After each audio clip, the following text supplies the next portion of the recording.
Good morning students.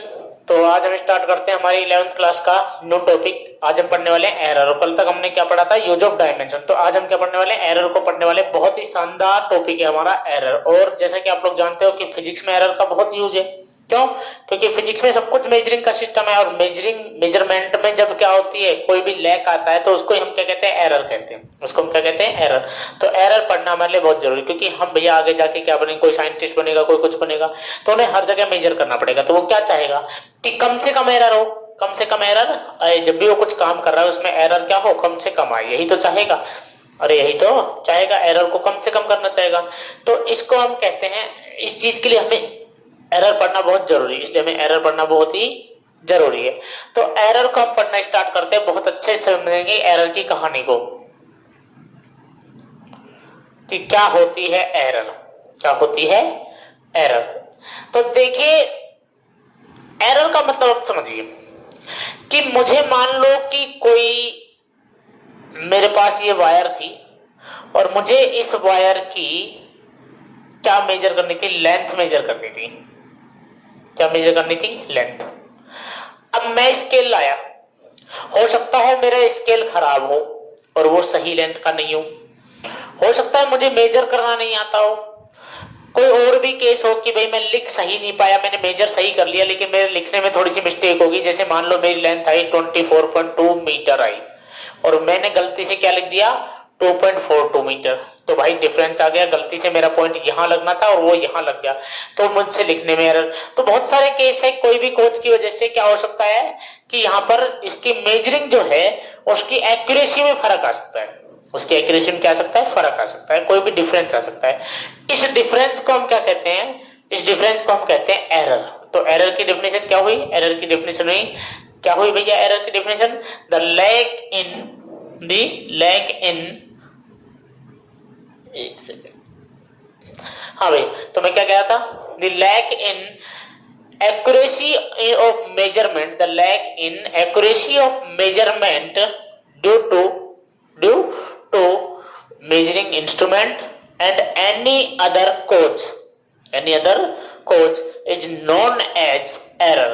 क्या कहा मैंने कि भाई एरर क्या है, जो एक्यूरेसी है उसमें कोई लैक आ जाए, जो सही चीज मेजर करनी थी उसमें कोई भी क्या आ जाए, डिफरेंस आ जाए। The lack in accuracy of measurement, the lack in accuracy of measurement due to instrument और any other cause is known as error. बोलो क्लियर है? क्या एरर समझ में आ रहा है कि भाई मुझे कुछ मेजर करना था और मैंने गलत मेजर कर दिया, तो कितना क्या मेजर कर दिया, जो गलती कर दी वो क्या है, एरर है। जितनी गलती कर दी वो क्या है, एरर है। अब भाई एरर होती है, ध्यान से सुनेंगे, वैसे तो मेनली होती है दो टाइप की। मेनली कितनी होती है, दो टाइप की। कौन कौन सी, एक रैंडम एरर, एक तो क्या है, रैंडम एरर। बोलो क्लियर? एक तो क्या होती है, रैंडम एरर, ठीक है, और एक होती है सिस्टमैटिक एरर। एक रैंडम एरर और एक क्या होती है, सिस्टमैटिक एरर। क्लियर है? एरर की मेरी बात समझ में आ रही है कि नहीं आ रही? मैंने क्या कहा, एरर मैंने कहा कि भाई मेजरिंग में जब मेजरमेंट कर रहे हैं उस टाइम जो भी उसकी एक्यूरेसी में जो भी लैक आया, लैक समझते हो ना, लैक का मतलब कोई भी ऊपर या नीचे कोई भी चेंज आया, कोई भी कमी आई, जो डिफरेंस आया, उसको हमने क्या कहा, लैक का। तो एरर क्या है, एरर है भैया the lack in accuracy of measurement, the lack in accuracy of measurement due to instrument और एनी अदर कोच। अब एनी अदर कोच की चर्चा करेंगे, क्या कहानी क्या नहीं है, समझाता हूं सारी बात। अब एरर की बात समझिए। एरर मैंने कहा दो टाइप की होती है मेनली। कौन कौन सी? पहला होता है सिस्टमैटिक। कौन सी होती है, सिस्टमैटिक। और दूसरी कौन सी होती है, रैंडम। कौन सी होती है, रैंडम। अब ये सिस्टमैटिक क्या होती है और रैंडम क्या होती है, इसके बारे में हम बात करेंगे। तो भाई सिस्टमैटिक का समझो कि जैसे मान लो कि तुम्हारे किसी एक के पापा दुकानदार हैं, शॉपकीपर हैं भाई साहब, और उनकी क्या है भैया, जर्नल स्टोर है। अब वो चीनी भी देते हैं, चाय भी देते हैं, सब कुछ देते हैं भाई साहब। अब वो क्या है, थोड़े से बेईमान है, बेईमान। अब उन्होंने क्या कर रखा है, जो अपना उनका जो मेजरिंग के लिए जो तराजू है उनके पास, उस तराजू के अंदर उन्होंने क्या कर रखा है, नीचे 100 ग्राम की एक क्या मैग्नेट चिपका रखी है, एक मैग्नेट को लगा रखा है 100 ग्राम की। अब 100 ग्राम की एक मैग्नेट लगा रखी है, तो कोई भी आदमी आ जाए, कुछ भी खरीदे, मान लो कोई 1 केजी की चीज खरीद रहा है, 1 केजी की क्वांटिटी की कोई मटेरियल ले रहा है, तो एक्चुअल में वो 1000 ग्राम की चीज लेना चाह रहा था, लेकिन 100 ग्राम के मैग्नेट होने की वजह से रियलिटी में वो चीज कितनी हुई, 900 ग्राम की हुई कि नहीं हुई, कि नहीं? बोलो क्लियर। अब एक बात बताओ, ये जो 900 ग्राम की एरर है, अब ये चाहे कुछ भी लूं, चाहे मैं 5 किलो कोई चीज लूं, तो भी कितने ग्राम की एरर रहेगी, 100 ग्राम की। अगर मैं 5 केजी लेता हूं, 50 केजी लेता हूं, चाहे मैं कुछ भी लूं, एरर कितने ग्राम की रहेगी हर बार, 100 ग्राम की। और क्या हमें इस एरर का पता है? बिल्कुल, उसके पिता को पता है, उसके पापा को पता है, उसके फादर को पता है कि भाई साहब उस शॉपकीपर को पता है, उस शॉपकीपर को पता है कि भाई ये एरर जो आ रही है 100 ग्राम आ रही है, और ये 100 ग्राम क्यों आ रही है? ड्यू टू मैग्नेट आ रही है। ड्यू टू क्या आ रही है? मैग्नेट आ रही है, क्योंकि उसने मैग्नेट लगा रखी है। बोलो क्लियर है। तो ऐसी एरर, अब देखो चाहे कुछ भी हो जाए, एरर चेंज होने वाली है क्या? नहीं होने वाली। इसका मतलब ये एक ऐसी एरर है जो क्या है? फिक्स है। जो क्या है? फिक्स है। इसका रीजन भी पता है, इसका वैल्यू भी पता है, और इसे रिमूव भी किया जाता है। अगर मैग्नेट हटा दी जाए तो वो एरर खत्म हो जाएगी, नहीं हो जाएगी? तो ऐसी एरर जिसका कितनी बार ही मेजरिंग कर लें, कितने ही टाइम मेजरिंग कर लें, कितने टाइम, मान लो हम इनफाइनाइट टाइम मेजर करते हैं, तो भी हर बार वो एरर कांस्टेंट रहेगी कि नहीं रहेगी? वो एरर कांस्टेंट है, उस एरर में चेंज नहीं होने वाला, उसे रिमूव किया जा सकता है, उसका रीजन पता है, उसका रीजन। तो ऐसी एरर जिसका क्या पता हो?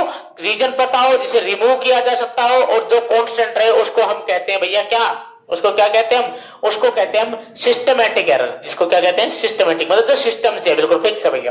क्लियर? तो इस तरह की एरर को कहते हैं सिस्टमैटिक एरर। क्लियर है? बात समझ में आ गई? सिस्टमैटिक एरर का मतलब क्या है भैया?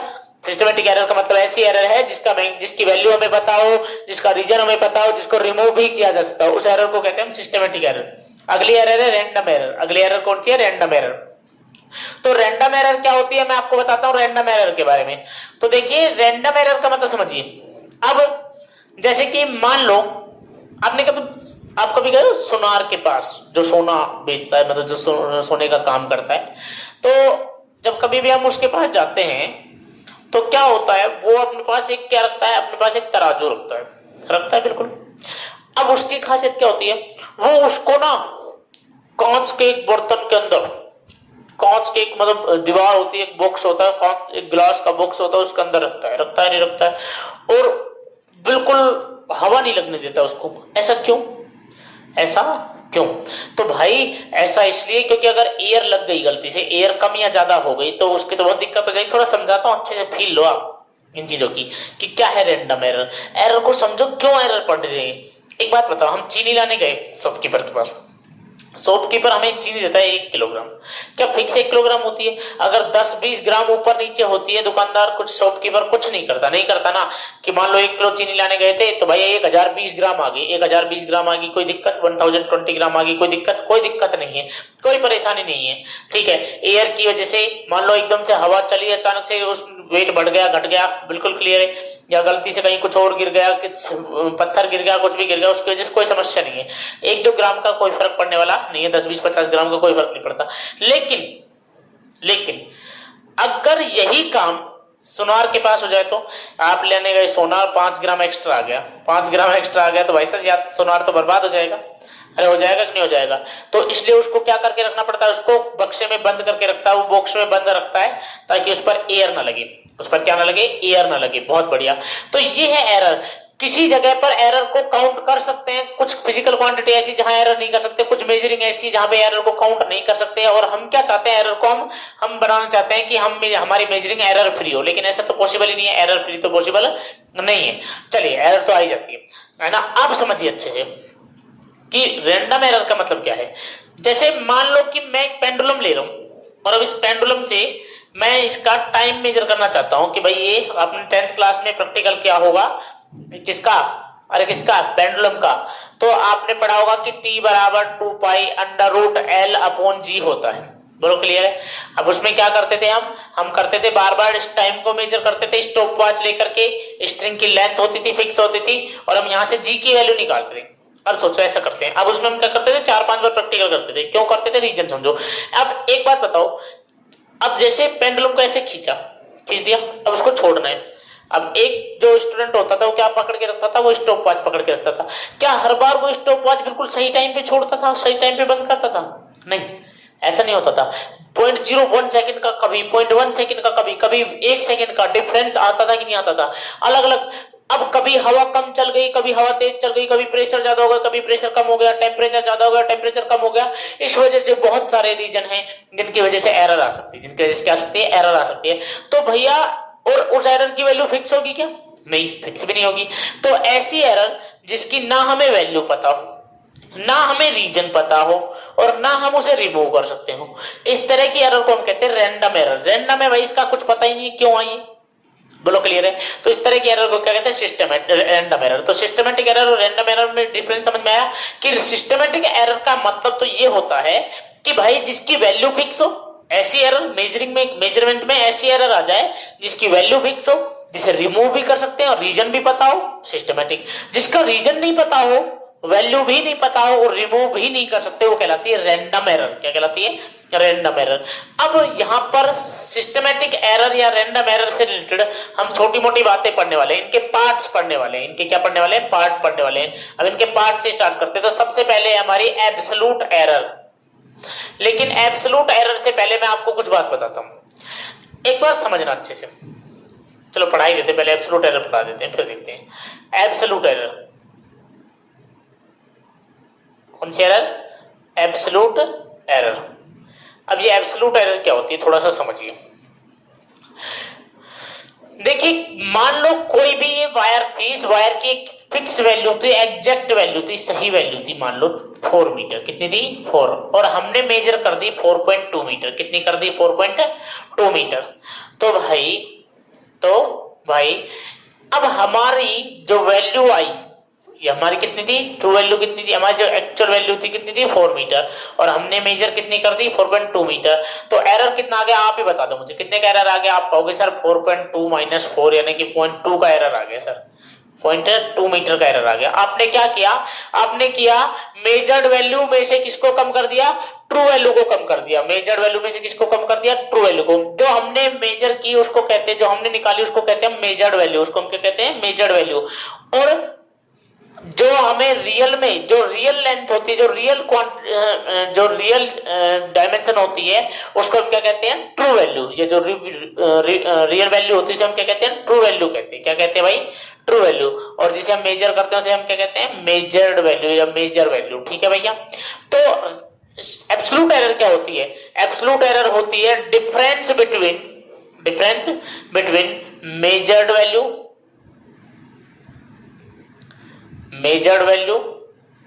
And true value. तो बातें आपको समझ में आई कि भाई एब्सोल्यूट एरर किसको कहेंगे? एब्सोल्यूट एरर किसको कहेंगे? The difference between measured value and true value. The difference between measured value and true value. हो सकता है ट्रू वैल्यू हमारी बड़ी हो, मेजर वैल्यू हमारी कम हो। जैसे मैंने यहाँ पे 4.2 मेजर किया था, हो सकता है मैं 3.8 मेजर कर लूं, तो क्या हो जाएगा? तो हो जाएगा true value minus measured value. बोलो क्लियर है? अरे क्लियर है कि नहीं है? तो आपको बातें यहां तक समझ में आई कि नहीं आई? एब्सोल्यूट एरर के बारे में पता चला कि नहीं चला? मैंने क्या कहा? मैंने कहा कि एब्सोल्यूट एरर क्या है? क्या है एब्सोल्यूट एरर? बोलिए क्या है एब्सोल्यूट एरर? एब्सोल्यूट एरर है the difference between measured value and true value. The difference between measured value and true value. बहुत बढ़िया, बहुत अच्छी बात, हमें समझ में आई सर कि एरर क्या चीज है। क्लियर है? क्या है? The difference between measured value and true value. ठीक है सर, हमें समझ में आ गया। अब मान लो कि मुझे ट्रू वैल्यू पता ही नहीं है, मान लो मुझे ट्रू वैल्यू पता ही नहीं कि कितनी ट्रू वैल्यू है, तो क्या करेंगे? अब ऐसा ही होता है हमारे जो फिजिक्स है इसमें कि हमें ट्रू वैल्यू पता ही नहीं होती है। अब क्या करें? अगर ट्रू वैल्यू नहीं पता तो बहुत सिंपल तरीका, जब हमें ट्रू वैल्यू नहीं पता हो तो हमें उसके क्या करने पड़ते हैं? एन टाइम उसके ऑब्जर्वेशन करने पड़ते हैं। मतलब एक से ज्यादा 2, 3, 4, 5 बार हमें क्या करने पड़ते हैं? उसके ऑब्जर्वेशन करने पड़ते हैं। और फिर हम उसका निकालते हैं क्या भैया? Mean value. क्या निकालते हैं? Mean value. तो वो जो मीन वैल्यू आई है वो है ट्रू वैल्यू। जो मीन वैल्यू है वो क्या है? ट्रू वैल्यू है। बोलो क्लियर है? मतलब मान लो कि मेरे पास कोई वायर थी, अब मुझे इसकी ट्रू वैल्यू नहीं पता। मुझे इसकी क्या नहीं पता? ट्रू वैल्यू नहीं पता, तो मैं क्या करूंगा, इसकी लेंथ को 4 से 5 बार मेजर करूंगा। मैंने पहला मेजर किया, मान लो L1 आया, दूसरी बार कितना आया L2, तीसरी बार कितना आया L3, उसके बाद कितना आया L4, उसके बाद कितना आया L5 आया। मान लो मैंने 5 बार मेजर किया, तो जो इसकी मीन वैल्यू है LM, यानी कि L1 plus L2 plus L3 plus L4 plus L5 upon कितना 5, ये क्या होगी, ये ट्रू वैल्यू होगी। बोलो क्लियर है? अब आपको समझ में आया कि नहीं आया? क्लियर है? ट्रू वैल्यू, जब ट्रू वैल्यू नहीं पता हो तो क्या करना होता है, ट्रू वैल्यू जब हमें नहीं पता हो तो हमें उसके एक कितनी बार, कम से कम 4 से 5 बार उसके ऑब्जर्वेशन लेने होते हैं, और ऑब्जर्वेशन लेने के बाद जितने भी हमने ऑब्जर्व करने पर जो भी हमारी मेजर्ड वैल्यू आई थी, उन सब मेजर्ड वैल्यू का हम क्या निकालेंगे, एवरेज निकालेंगे। क्या निकालेंगे? एवरेज। वो क्या होगी, मीन वैल्यू। मैं आपको समझा देता हूं एक एग्जांपल के साथ में, थोड़ा सा देखिए। जैसे मान लो कि मेरी इस वायर की लेंथ 2 मीटर थी, लेकिन अब ये समझो कि मुझे नहीं पता 2, लेकिन मैं चाहता हूं कि मैं इसके सबसे कम, सबसे नियरेस्ट वैल्यू निकाल लूं, ताकि मुझे, अब एक बात बताओ, अब ये 2 मीटर की है, तुम मेजर करोगे तो ऐसा तो है नहीं कि तुमने स्केल से मेजर किया 2 मीटर का, तुमने 4 मीटर मेजर कर दिया, कितना डिफरेंस आएगा, 1 का 2 का 0.1 का 0.2 का, इतना ही तो डिफरेंस आ सकता है। ऐसा थोड़ी है 1-1 मीटर का डिफरेंस आ जाएगा कि इतनी मतलब मान लो इतनी कोई चीज है, मान लो मार्कर ही है, मैं मार्कर मेजर करने के लिए कहूं कि आप कहो कि सर ये तो आधा फुट का है, अब तुम आप इसको 4 फुट का मेजर कर दो, ऐसा पॉसिबल है क्या? अरे 4 फुट का मेजर कर दो, पॉसिबल है क्या? नहीं, थोड़ा बहुत डिफरेंस आएगा, पॉइंटों में डिफरेंस आएगा। तो जैसे मान लो मैंने इसको मेजर किया, पहली मेरी वैल्यू आई 2.1 मीटर, कितनी आई 2.1, दूसरी मेरी आ गई 2.2, तीसरी मेरी कितनी आ गई 1.9, और कितनी आ गई 1.8 आ गई, और कितनी आ गई, मान लो कभी सही भी आ जाए, 2 वैल्यू आ जाए, मैंने मान लिया, ये तुम कितना भी मान सकते हो, लेकिन ज्यादा नहीं होता डिफरेंस, बस लास्ट 2 तक 3 तक पहुंचेगा, पॉइंट में 3 तक, पॉइंट में 2 तक। बोलो क्लियर है? तो चलिए, तो अब मैं इनका एवरेज निकालता हूं, 2.1 प्लस 2.2 प्लस 1.9 प्लस 1.8 प्लस 2.0। अब मुझे नहीं पता कि इसकी एक्चुअल वैल्यू कितनी थी, लेकिन मैं इसका एवरेज निकालता हूं, तो देखते हैं हम एवरेज वैल्यू का, हम एक्चुअल वैल्यू के कितने नियरेस्ट पहुंच सकते हैं। इन सब में से सबसे नियरेस्ट वैल्यू, मीडियम वैल्यू, जो मीन वैल्यू होगी वही होगी। तो देखिए 0 प्लस 8 8, 8 9 कितना, अरे 9 8 कितना 17 और 2 19, 19 और 1 20, 0, 2 रिमेनिंग में आ गई, 2 और 1 3, 3 और 1 4, 4 और 2 6, 6 और 2 8, 8 और 2 10, डिवाइडेड बाय कितना 5, डिवाइड किया कितना आया 2, कितना आया 2। क्या हमारे पास वैल्यू आ गई? बिल्कुल, सबसे क्लोज यही आई कि नहीं आई? हो सकता है ये 2.01 आ जाती, 2.02 आ जाती, 2.03 आ जाती, लेकिन इतनी ही आती। अब सोचो कि ये तो सब 2.1, 2.2, 1.9, 1.8 ये थी, और वो कितनी थी 2.01, 2.02 या 2। हमें ये वैल्यू जो आई, यहाँ पे जो मीन वैल्यू आई, ये सबसे क्लोज होती है, इसमें सबसे कम एरर होता है। मतलब देखो, एरर तो इसमें भी होगा, लेकिन सबसे कम एरर होगा, सबसे कम। तो हम सीधी सी बात है, हम तो एरर कम ही करना चाहते हैं। तो इसलिए जब भी हमें ट्रू वैल्यू नहीं पता हो तो हमें क्या करना होता है, ट्रू वैल्यू नहीं पता होने पर हमें मीन वैल्यू निकालनी होती है। क्या निकालनी होती है? मीन वैल्यू, कम से कम 4 से 5 बार ऑब्जर्वेशन करके। तो यहां तक चीजें मुझे समझ में आई सर, हमें समझ में आ गया कि ये होती है कहानी। अब है एब्सोल्यूट एरर के बारे में थोड़ी सी और डिस्कस करेंगे, ठीक है। अब मान लो कि मैंने किसी फिजिकल क्वांटिटी का n बार ऑब्जर्वेशन किया। कितनी बार ऑब्जर्वेशन किया? n बार, n टाइम मैंने ऑब्जर्वेशन किया। पहले ऑब्जर्वेशन में मेरी वैल्यू आई a1, दूसरे में मेरी आई a2, तीसरे में मेरी आई a3, चौथे ऑब्जर्वेशन में आई a4, चलो 3 तक लेते हैं, और इसी तरह से मेरा n ऑब्जर्वेशन हो गए। तो अब मेरी मीन वैल्यू क्या हो जाएगी? तो भाई मेरे am, मीन वैल्यू को किस लिखेंगे? am से। तो am बराबर होगा a1 plus a2 plus a3 plus dash कितना an अपॉन कितना n। ये मेरी आ गई मीन वैल्यू। ये मेरी क्या आ गई? Mean value. यही मेरी क्या है? ट्रू वैल्यू है। तो मेरी ट्रू वैल्यू की अगर मैं बात करूं कि मेरी ट्रू वैल्यू क्या है, तो आप कहोगे सर आपकी ट्रू वैल्यू, मेरी मतलब ये जो हम फिजिकल क्वांटिटीज की ट्रू वैल्यू कितनी होगी? am हो गई। अब एब्सोल्यूट एरर, अब मैं हर एक बार मैंने जो ऑब्जर्वेशन किया था, जितने भी टाइम, मान लो मैंने n टाइम ऑब्जर्वेशन किया, तो मैंने n टाइम ही कितनी एब्सोल्यूट एरर की? वो हम निकालना है। तो एब्सोल्यूट एरर का मतलब होता है हम लोग पर जितने टाइम भी ऑब्जर्वेशन किया तो उसी को हम क्या कहेंगे, एब्सोल्यूट एरर कहेंगे। मतलब यानी कि मैं क्या कह सकता हूं, error in every observation, error in every observation. ठीक है, तो पहले एरर ऑब्जर्वेशन के लिए यानी कि जब मैंने A1 वैल्यू निकाली तो मैंने कितनी गलती की थी, कितनी एरर आई थी, तो वो क्या होगी, तो देखिए वो कितनी होगी आप समझिए अच्छे से। तो भाई वो होगी true value, measured value minus true value, यही तो होती है measured value minus true value. तो मैं इसको लिखूंगा डेल्टा A1 क्या होगा भाई, A1 माइनस AM। अब ये पॉजिटिव भी हो सकती है और नेगेटिव भी, प्लस माइनस। सेकंड में ये फर्स्ट ऑब्जर्वेशन के लिए था, अगर मैं बात करूं सेकंड ऑब्जर्वेशन के लिए तो डेल्टा A2 इक्वल टू क्या आएगा बोलो, A2 माइनस AM। यहां पर कुछ एरर, भाई मैंने फर्स्ट बार मान लो इतना एरर किया था, सेकंड बार इतना। इस तरह से मैं थर्ड ऑब्जर्वेशन के लिए बात करूं तो plus minus delta A3 equal to कितना आएगा बोलिए, A3 माइनस कितना AM। इसी तरह से अगर मैं n टाइम के लिए करूं तो कितना आएगा, plus minus delta AN equal to AN minus AM, minus कितना AM।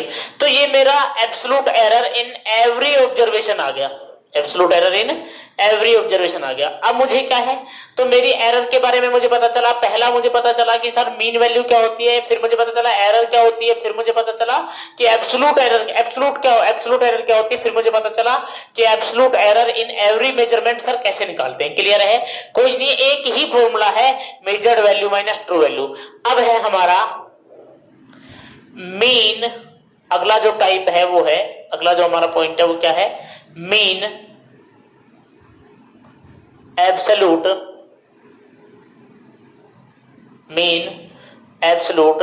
एरर। तो अब क्या पढ़ने वाले, मीन एब्सोल्यूट एरर। तो जितने भी हमारे पास एब्सोल्यूट एरर आए थे उन सबका क्या निकालेंगे, मीन निकालेंगे। लेकिन मीन कैसे निकालेंगे, मोड के साथ निकालेंगे। तो मतलब भैया इसको रिप्रेजेंट करते हैं AM बार से, डेल्टा AM बार से।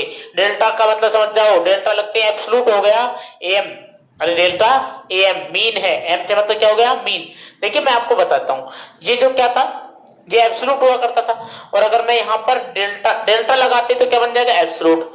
और अगर M लगा दिए तो क्या बन गया, डेल्टा मीन। और बार लगा देते हैं, इसका मतलब क्या हो जाता है, बार, यानी कि बार का मतलब क्या होता है, एब्सोल्यूट एरर का मीन वैल्यू, एब्सोल्यूट एरर की क्या, मीन वैल्यू। आप डेल्टा A भी लिख सकते हो खाली, कोई दिक्कत वाली बात नहीं है।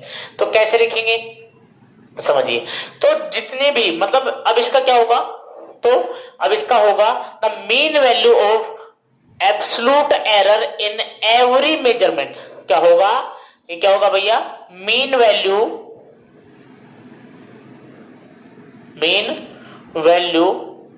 Of absolute error in every measurement.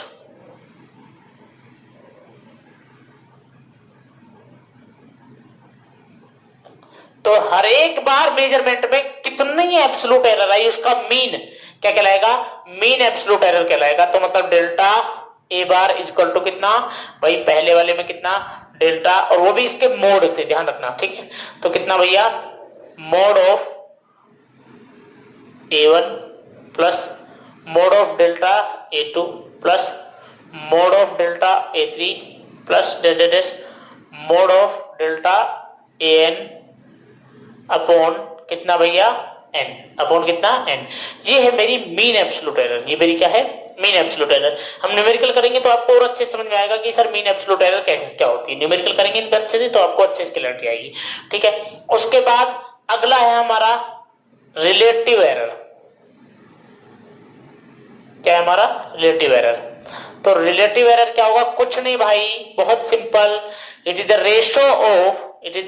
Ratio of mean absolute error and mean value. क्या है भैया, ये रेशो है मीन एब्सोल्यूट एरर। बार लगाते क्या हो गया, भैया, मीन बन गया कि नहीं बन गया। तो mean absolute error upon mean value, ठीक है भैया। तो इसको हम क्या कहते हैं, रिलेटिव एरर। और इसी के साथ हमारी अगली होती है परसेंटेज एरर।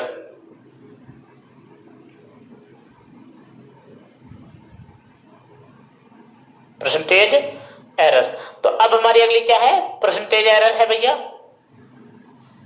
अब परसेंटेज परसेंटेज एरर क्या होगी, बहुत ही सिंपल चीज है, the percentage value of relative error, the percentage value of relative error is known as percentage error. मतलब ये कि delta A bar upon A M into कितना 100%, ये है हमारी परसेंटेज एरर, हमारी क्या है परसेंटेज एरर। तो इस तरह से हमने एरर के कुछ पोर्शन को हमने कंप्लीट किया।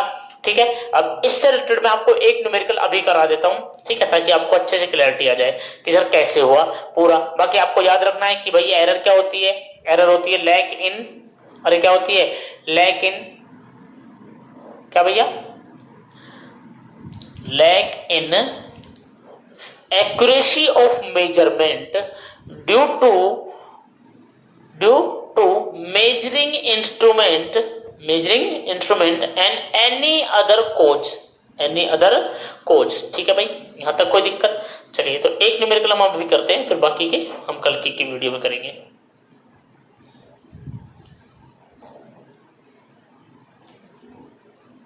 इसको रोक लो।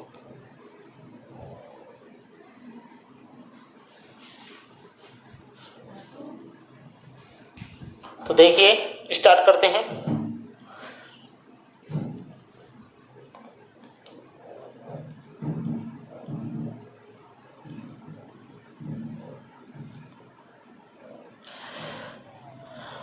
मैं कह रहा हूं कि मैंने किसी फिजिकल क्वांटिटी का मेजरमेंट किया और इस मेजरमेंट में मान लो मेरे पास जो यूनिट, मैंने 5 बार इसके ऑब्जर्वेशन लिए। कितनी बार ऑब्जर्वेशन लिए, 5 बार। ठीक है, 5 टाइम मैंने इसका ऑब्जर्वेशन लिया, पहला 2.1, फिर 2.2, फिर 1.9, 1.8 और 2। ये तो मुझसे कहा गया कि क्या निकालो, मुझसे कहा गया कि मीन वैल्यू निकालो, या मैं डायरेक्ट ही कहता हूं, मुझसे कहा गया कि परसेंटेज एरर को फाइंड करो, ये कहा गया। क्या निकालो, परसेंटेज एरर। अब मुझे समझ में आ जाना चाहिए कि परसेंटेज एरर तो क्या होती है भैया, mean absolute error upon mean value into 100। ये होती है कि नहीं होती, फॉर्मूला क्या होता था, याद है परसेंटेज एरर का? अरे याद है कि नहीं, क्या था कि delta A bar upon A M into 100, इसको क्या कहते थे, मीन एब्सोल्यूट एरर, और ये क्या होती थी, मीन वैल्यू। तो मुझे मीन एब्सोल्यूट एरर चाहिए और मीन वैल्यू चाहिए, तो पहले मैं क्या निकालूंगा, मीन वैल्यू। तो सबसे पहले मीन वैल्यू निकालो, 2.1, 2.2, 1.9, 1.8 और 2.0 डिवाइडेड बाय कितना 5, ऐड करो 8 और 9 कितना 17, 17 और 2 19, 19 और 1 20, 20 की 0 2 रिमेनिंग कितना 2 और 1 3, 3 और 1 4, 4 और 2 5, 5 और 2 6, 6 और 2 8। गलत तो नहीं किया मैंने कहीं? 2 और 1 3, 3 और 1 4, 4 2 6, 6 2 8, 8 और 2 10, 10.0 डिवाइडेड बाई 5। तो भाई मेरे पास मीन वैल्यू आ गई, एम मेरे पास आ गया 2। कितना आ गया 2। अब मुझे निकालना है एब्सोल्यूट एरर। तो फर्स्ट ऑब्जर्वेशन की एब्सोल्यूट एरर मतलब कि डेल्टा A1 कितना होगा भैया AM A1 माइनस AM, अरे A1 माइनस AM। तो A1 कितना था मेरा A1 था भैया 2.1, पहले मेजरिंग में कितना आया था 2.1, और AM कितना आया AM आया मेरा 2, तो 2.1 माइनस 1 कितना हो जाएगा 0.1। उसके बाद डेल्टा A2 सेकेंड ऑब्जर्वेशन में मेरी वैल्यू कितनी आई थी 2.2 माइनस मीन वैल्यू कितनी 2, मीन वैल्यू कितनी आई है 2, तो कितना आएगा 0.2। उसके बाद डेल्टा A3 बोलिए मेजरिंग कितनी आई थी 1.9 माइनस कितना 2, तो कितना आएगा माइनस का 0.1, माइनस का 0.1। उसके बाद डेल्टा A4 कितना भैया 1.8 माइनस कितना 2, तो कितना आएगा माइनस का 0.2। उसके बाद डेल्टा A5 कितना भैया 1, कितना आया था मेजरिंग में मेरा भैया 2 आया था, माइनस कितना 2, तो कितना 0। तो ये मेरे पास आ गई absolute error in every observation. अब क्या निकालना है मुझे, मीन एब्सोल्यूट एरर निकालनी है, मतलब मुझे डेल्टा ए बार निकालना है। तो क्या होगा, इन सब का मोड होगा, इन सब का क्या होगा मोड। तो मतलब मोड लेंगे तो भैया सबसे पहले A1 का मोड क्या होता था formula, delta A1 plus delta A2 plus delta